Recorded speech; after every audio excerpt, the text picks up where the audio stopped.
R Max big impact. ಇದು ಅಂತಿಂತ impact ಅಲ್ಲ, ಅತಿ ದೊಡ್ಡ ಇಂಪ್ಯಾಕ್ಟ್. ಶಾಡೋ ಸಿಎಂ ಬಗ್ಗೆ ಆರ್ ಮ್ಯಾಕ್ಸ್ ಕನ್ನಡ ಸುದ್ದಿ ಪ್ರಸಾರವನ್ನ ಮಾಡಿತ್ತು. ಯತೀಂದ್ರ ಸಿದ್ದರಾಮಯ್ಯ ವಿರುದ್ಧ ಡಿಕೆ ದೂರು ನೀಡ್ತಾರೆ ಎಂದು ಸುದ್ದಿ ಪ್ರಸಾರ ಮಾಡಿದ್ದ ಆರ್ ಮ್ಯಾಕ್ಸ್ ಕನ್ನಡ ಇದೀಗ ಸುದ್ದಿ ಪ್ರಸಾರ ಆದ ಬಳಿಕ ನಿನ್ನೆ ಡಿಕೆ ಬ್ರದರ್ಸ್ ಇಂದ ವರಿಷ್ಠರಿಗೆ ದೂರು ಹೋಗಿದೆ. ಸಿಡಿ ಸಮೇತ ಹೈ ವರಿಷ್ಠರಿಗೆ ದೂರು ನೀಡಿದ್ದಾರೆ DK Shivakumar. Yes, R Max big impact. ಇದು ಶಾಡೋ ಸಿಎಂ ಬಗ್ಗೆ ಆರ್ ಮ್ಯಾಕ್ಸ್ ಕನ್ನಡ ಸುದ್ದಿ ಪ್ರಸಾರವನ್ನ ಮಾಡಿತ್ತು. ಯತೀಂದ್ರ ಸಿದ್ದರಾಮಯ್ಯ ವಿರುದ್ಧ ಡಿಕೆ ದೂರನ್ನ ನೀಡ್ತಾರೆ ಎಂದು ಸುದ್ದಿ ಪ್ರಸಾರ ಮಾಡಿತ್ತು ಆರ್ ಮ್ಯಾಕ್ಸ್ ಕನ್ನಡ. ಇದೀಗ ಸುದ್ದಿ ಪ್ರಸಾರ ಆದ ಬಳಿಕ ನಿನ್ನೆ ಡಿಕೆ ಬ್ರದರ್ಸ್ ಇಂದ ವರಿಷ್ಠರಿಗೆ ದೂರು ಹೋಗಿದೆ. ಸಿಡಿ ಸಮೇತ ಹೈ ವರಿಷ್ಠರಿಗೆ ದೂರನ್ನ ನೀಡಿದ್ದಾರೆ ಡಿಕೆ ಶಿವಕುಮಾರ್ ಅವರು. ಎಕ್ಸ್ಕ್ಲೂಸಿವ್ ಅಂದ್ರೆ ಆರ್ ಮ್ಯಾಕ್ಸ್ ಅಂದ್ರೆ ಎಕ್ಸ್ಕ್ಲೂಸಿವ್. ಶಾಡೋ ಸಿಎಂಗೆ ಎದುರಾದ ಭಾರಿ ಸಂಕಷ್ಟ. ರಾಗ ಸೂಚನೆಯಂತೆ ಯತೀಂದ್ರಗೆ ಹೈಕಮಾಂಡ್ ನಿಂದ ನೋಟಿಸ್ ಜಾರಿಯಾಗುತ್ತೆ. ಶಾಡೋ ಸಿಎಂ ವಿರುದ್ಧ ವರಿಷ್ಠರಿಗೆ ದೂರು ಕೊಟ್ಟಿದ್ದಾರೆ ಡಿಸಿಎಂ ಡಿಕೆ ಶಿವಕುಮಾರ್ ಅವರು. ನಿನ್ನೆ ಹಾಗೂ ಮೊನ್ನೆ ವರಿಷ್ಠರನ್ನ ಭೇಟಿ ಮಾಡಿದ್ರು ಕನಕಪುರ ಬಂಡೆ. 2 ದಿನದ ವರಿಷ್ಠರ ಭೇಟಿಯಲ್ಲಿ ಶಾಡೋ ಸಿಎಂ ಬಗ್ಗೆ ದೂರನ್ನ ನೀಡಿದ್ದಾರೆ. ಶಾಡೋ ಸಿಎಂ ಯತೀಂದ್ರ ಸಿದ್ದರಾಮಯ್ಯ ವಿರುದ್ಧ ದಾಖಲೆ ಸಮೇತ ದೂರನ್ನ ನೀಡಿದ್ದಾರೆ. ಬಂಡೆ ಕೊಟ್ಟಿರುವ ದೂರಿನಿಂದ ಯತೀಂದ್ರ ಸಿದ್ದರಾಮಯ್ಯಗೆ ಎದುರಾಗಲಿದೆ ಸಂಕಷ್ಟ. ವಿಶೇಷವಾಗಿ ರಾಹುಲ್ ಗಾಂಧಿ ಹಾಗೂ ಪ್ರಿಯಾಂಕಾ ಗಾಂಧಿ ಎದುರಿಗೆ ಯತೀಂದ್ರ ಬಗ್ಗೆ ಹೆಚ್ಚು ಹೊತ್ತು ಚರ್ಚೆಯನ್ನ ಮಾಡಿದ್ದಾರೆ. ಡಿಕೆಶಿ ಕೊಟ್ಟಿರುವ ದೂರಿನಲ್ಲಿ ಏನೇನು ಅಂಶ ಇದೆ ಅಂತ ನೋಡೋದಾದ್ರೆ, ಯತೀಂದ್ರ ಸಿದ್ದರಾಮಯ್ಯ ಇಂದ ಹಿರಿಯ ಸಚಿವರು ಶಾಸಕರು ಬೇಸರ. ಈಗಾಗಲೇ ಇಂದಿನ ಇಲಾಖೆಯಲ್ಲಿ ಹಸ್ತಕ್ಷೇಪ ಮಾಡಿದ್ದಕ್ಕೆ ಜಾರ್ಜ್ ರಾಜೀನಾಮೆಗೆ ಮುಂದಾಗಿದ್ರು. ಪ್ರತಿ ಇಲಾಖೆಯಲ್ಲೂ ಹಸ್ತಕ್ಷೇಪ ಮಾಡ್ತಾ ಇದ್ದಾರೆ ಯತೀಂದ್ರ ಸಿದ್ದರಾಮಯ್ಯನವರು. ಪ್ರತಿ ಇಲಾಖೆಯಲ್ಲೂ ಅಧಿಕಾರಿಗಳ ವರ್ಗಾವಣೆಯಲ್ಲೂ ಹಸ್ತಕ್ಷೇಪ ಆಗ್ತಾ ಇದೆ ಅವರಿಂದ.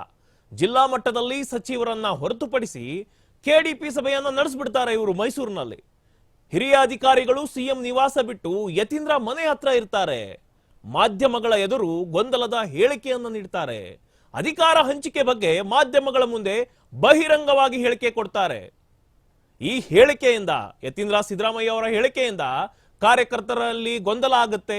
ಯತೀಂದ್ರ ಹೇಳಿಕೆಯಿಂದ ಸರ್ಕಾರದ ಇಮೇಜ್ಗೆ ಡ್ಯಾಮೇಜ್ ಆಗ್ಬಿಡುತ್ತೆ.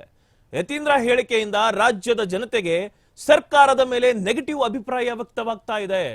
ಹೀಗೆ ಇನ್ನೂ ಹಲವು ಅಂಶಗಳನ್ನ ಉಲ್ಲೇಖವನ್ನ ಮಾಡಿ ವರಿಷ್ಠರಿಗೆ ದೂರನ್ನ ನೀಡಿದ್ದಾರೆ ಡಿಕೆ ಬ್ರದರ್ಸ್.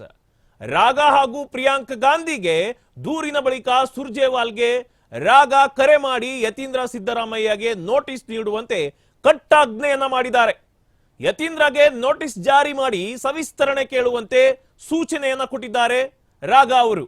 ಹೀಗಾಗಿ ಇದೀಗ ಶಾಡೋ ಸಿಎಂ ಯತೀಂದ್ರ ಸಿದ್ದರಾಮಯ್ಯಗೆ ಸಂಕಷ್ಟ ಎದುರಾಗುತ್ತಾ ಕಾದು ನೋಡಬೇಕಿದೆ. ಇದು ಆರ್ ಮ್ಯಾಕ್ಸ್ ನ ಬಿಗ್ ಇಂಪ್ಯಾಕ್ಟ್ ಸ್ಟೋರಿ. ನಾವು ಮೊನ್ನೆ ಶಾಡೋ ಸಿಎಂ ಬಗ್ಗೆ ವಿಸ್ತೃತವಾಗಿ ವರದಿಯನ್ನ ಮಾಡಿದ್ವಿ. ಇದರಿಂದ ಸಾರ್ವಜನಿಕರಿಂದ ಒಂದು ಒಳ್ಳೆಯ ಫೀಡ್ಬ್ಯಾಕ್ ಕೂಡ ಬಂದಿತ್ತು. ಯಾಕೆಂದ್ರೆ ರಾಜ್ಯದಲ್ಲಿ ಒಬ್ಬ ಸಾಂವಿಧಾನಿಕ ಹುದ್ದೆಯಾಗಿ ಮುಖ್ಯಮಂತ್ರಿಗಳು ಇರುವಾಗ ಶಾಡೋ ಸಿಎಂ ಆಗಿ ಪ್ರತಿಯೊಂದು ಇಲಾಖೆಯಲ್ಲೂ ಹಸ್ತಕ್ಷೇಪ ಮಾಡೋದು, ವರ್ಗಾವಣೆಯ ದಂಧೆಯಲ್ಲೂ ಇವರ ಕೈ ಇರೋದು.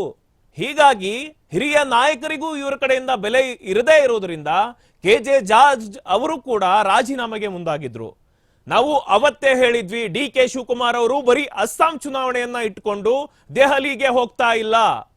ಯತೀಂದ್ರ ಸಿದ್ದರಾಮಯ್ಯ ಅವರ ರಾಜ್ಯದಲ್ಲಿ ಅವರಿಂದ ಆಗಕ್ಕಂತ ಏನು ಆಗ್ತಾ ಇತ್ತು, ಹಸ್ತಕ್ಷೇಪ ಆಗ್ತಾ ಇತ್ತು, ಎಲ್ಲ ಇಲಾಖೆಗಳಲ್ಲೂ ಇವರು ಮುಂದುವರೆದು ಇವರದೇ ಒಂದು ದರ್ಪವನ್ನ ಮಾಡ್ತಾ ಇದ್ರು.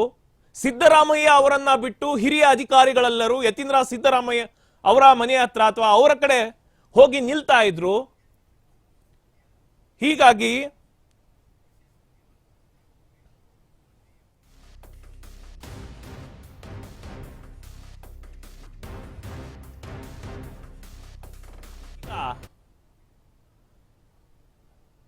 ಶಾಡೋ ಸಿಎಂಗೆ ಭಾರಿ ಸಂಕಷ್ಟ ಎದುರಾಗಿದೆ.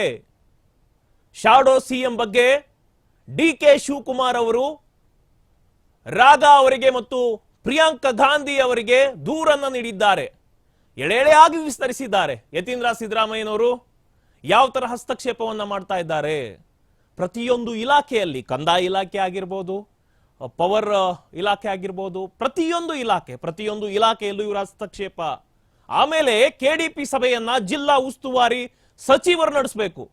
ಆದ್ರೆ ಇವ್ರು ಮಾಡಿದ್ದೇನು, ಜಿಲ್ಲಾ ಉಸ್ತುವಾರಿ ಸಚಿವರಿಲ್ಲದೆ ಇವರೇ ಕೆಡಿಪಿ ಸಭೆಯನ್ನ ನಡೆಸಲು ಮುಂದಾಗ್ಬಿಡ್ತಾರೆ.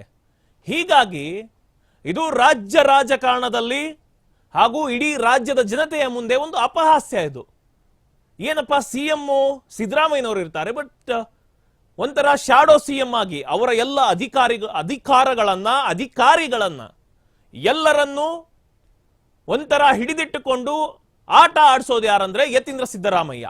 ಇದರ ಬಗ್ಗೆ ಆರ್ಮ್ಯಾಕ್ಸ್ ವಿಸ್ತೃತ ವರದಿಯನ್ನ ಮಾಡಿತ್ತು.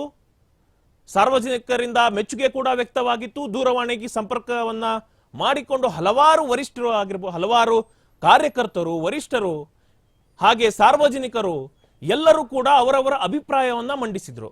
ಅವತ್ತೇ ನಾವು ಹೇಳಿದ್ವಿ, DK ಶಿವಕುಮಾರ್ ಅವರು ಬರೀ ರಾಜ್ಯದ ಬಗ್ಗೆ ಅಲ್ಲಿ ಹೋಗಿಲ್ಲ, ದೆಹಲಿಗೆ